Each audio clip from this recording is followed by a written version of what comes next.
Good afternoon. I'm in the cinema car park. I've just watched a film and I'm talking about it instantly, which is great. The door is open to the car because it's absolutely boiling. But it's the middle of the day, so it's pretty quiet. I can get away with the door being open. I've also misplaced my selfie stick, so I've gone back to balancing the phone on the steering wheel because, you know, production values. I want to talk to you about a film called The Friend. There's a good chance that you will not heard of this film. It's not a major release by any stretch of the imagination. It is a story about grief and loss and friendship. It sounds like a right hoot, doesn't it? Sadness, who we are to other people, and at the centre of it all is an enormous Great Dane called Apollo. So Bill Murray plays Walter. He is a writer, a professor, like a writing teacher, and at the beginning of the film he has taken his own life. We're never really sure why. Aging, illness, we know not. But Walter is gone, and left behind are 3 wives, an adult daughter. The adult daughter is not the daughter of any of the aforementioned wives, and he also leaves behind his very close friend and one-time student, Iris, played by Naomi Watts, and he leaves behind a Great Dane called Apollo.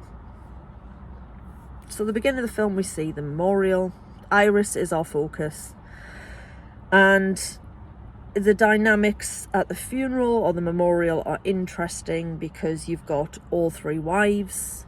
Wife number 1 is played by Carla Gugino, if I got that right, the mum from Spy Kids. I mean, she's been in loads of other stuff as well. Carla Gugino was wife number 1. Constance Wu was wife number 2.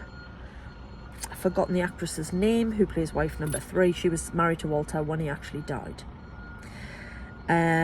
Over the years there have been many girlfriends. The picture that's painted is that Walter liked ladies. Obviously he's played by Bill Murray. He's not the most obvious sex symbol, although I'm sure he has been a kind of an unusual sex symbol over the years. Obviously he's getting on a bit now. No shade to Bill Murray, obviously, not doubting his appeal. And he's believable as somebody who would have won over all these women because he's an incredible writer, he's brilliant with words, and he's obviously seduced women with his charm and his wiles and his words. It transpires that wife number 1 was one of his students. The mother of his one and only adult daughter, Val, was also one of his students. Like, he's clearly, I mean, we're not talking students as in, like, they're underage. We're talking adult female students. But still, he clearly had an eye for the ladies, but kind of had this rakish charm whereby, you know, his indiscretions were forgiven. He was married 3 times and so on. But the constant through all of this is Iris, played by Naomi Watts. She has been Walter's student. She's been his friend. Perhaps one time there was something between them that was more, but she's kind of been a constant in his life, in and out of all these other women and wives coming and going. All the wives know Iris because Iris has always been around. And at the time of Walter's death, she had put her own writing career on hold to edit a book of his correspondence. He wanted to publish a book of his letters over his lifetime, and he had asked Iris to edit it along with Val, his daughter. So the 2 of them were supposed to be working on that. And then all of a sudden, Walter is gone. He has died by suicide, and there is the aftermath of that. And the main problem faced by current wife is what to do with the dog. And apparently she tells Iris, he wanted you to have the dog. Now, Iris lives in a beautiful tiny apartment in New York. We find out later in the film that it actually belonged to her late father.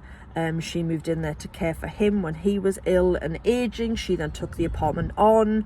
It's rent control, which is an expression I've heard but never really understood. And basically what it means is there's an agreement whereby the rent is held at a reasonable rate. I mean, it is a very bijou apartment. It's beautiful, but it's very small. And you realise just how small it is when all of a sudden it's got a Great Dane in the middle of it. one other character, one of Iris's neighbours, played by the fabulous Anne Dowd, who most people will recognise from The Handmaid's Tale. She refers to him as a sad pony because that's what he looks like. This dog is really, really, really sad. His master has gone, he doesn't understand, and he is grieving, and animals do grieve. And I know from watching what happened to my dad's Labradoodle Lola 10 years ago when he passed away, she never stopped waiting for him to come home. Like, genuinely, she looked for him all the time. So Iris takes the dog on, but obviously says, I can't keep him, I'm not allowed dogs in my apartment, there's trouble with the housing company, like, it's all going on. And in the midst of all of this, she is grieving for her best friend. She is angry that he's gone, she's angry that he chose to go, she's trying to edit this book, she's trying to manage the dog. And it is about Iris and Apollo helping each other with their grief. This is a very gentle film, and what I loved most about it, although there is a small amount of humour mined from big old dog, tiny little apartment, it avoids all the cliches of, I was going to say fish out of water dog movies, but you know what I mean. There's no, like, there's not the hijinks, and that's not to say that it's a miserable film. It is a film about grief and loss. It's very powerful, it's very beautiful. It did make me cry, although it didn't make me like sob my heart out. It was just very gentle in everything about it. And it doesn't do that. And don't get me wrong, I enjoy cliche dog films. I enjoy your Beethovens, your Turner and Hooches, your Canines and all that sort of stuff, you know. But this is just two souls, two living souls, grieving one man, except one is a woman and one is a dog. But their pain is the same. They feel the loss the same. And neither of them can articulate how they're feeling. Apollo because he's a dog and he doesn't speak, and Iris just because she's so angry that she doesn't know how to express how she's feeling. It is 2 hours long. It is absolutely beautiful. The music is beautiful. It's set in New York. It looks great. The pace is just, like I say, it's really slow, and it's a really beautiful, wonderful, special little film. It's not flashy, it's not showy, it's like, it's film festival fodder, and it has, I know it was showed at some film festivals. I honestly think this is the best performance I've ever seen Naomi Watts give, and that's not to throw any shade on her earlier career. She's always been good, she's been consistent, you know. I loved her in Peter Jackson's King Kong all those years ago. She's put in good work. But this, the rawness, the vulnerability, the frustration, the anger, the realness of her just trying to come to terms with this loss, and the patience at which the story is told, and the dignity and realness that she gives to Iris, I just absolutely loved it. And this is what I love about cinema so much, is cinema can be, you know, Ryan Coogler's Sinners that I saw the other day. It can be Alex Garland's Warfare. It can be Death of a Unicorn, and everything in between, and everything has its place. It's why I love coming to the cinema so much. There was a handful of people in there this morning. I hope more people see it.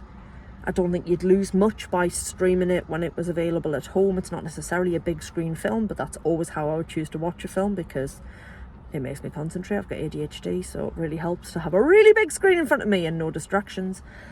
But it was absolutely beautiful. Don't let, if you say I can't watch films with animals in because I get too sad. Like, it is sad, but it's not like disgustingly sad. It's not like big, sobbing, snotty, disgustingly sad. It's just beautiful. Please watch it. It's called The Friend. It is wonderful. Excellent performances from everybody, but especially Naomi Watts and Bing, the Great Dane, who played Apollo. I loved it. That's it, guys. Thanks for watching. If you could subscribe to the channel, I'm almost at 250 subscribers, which is so exciting. So if you could like, subscribe, share, invite people to follow, I would be so grateful. I am now going to close the door and drive home. Thanks for watching. Katie out.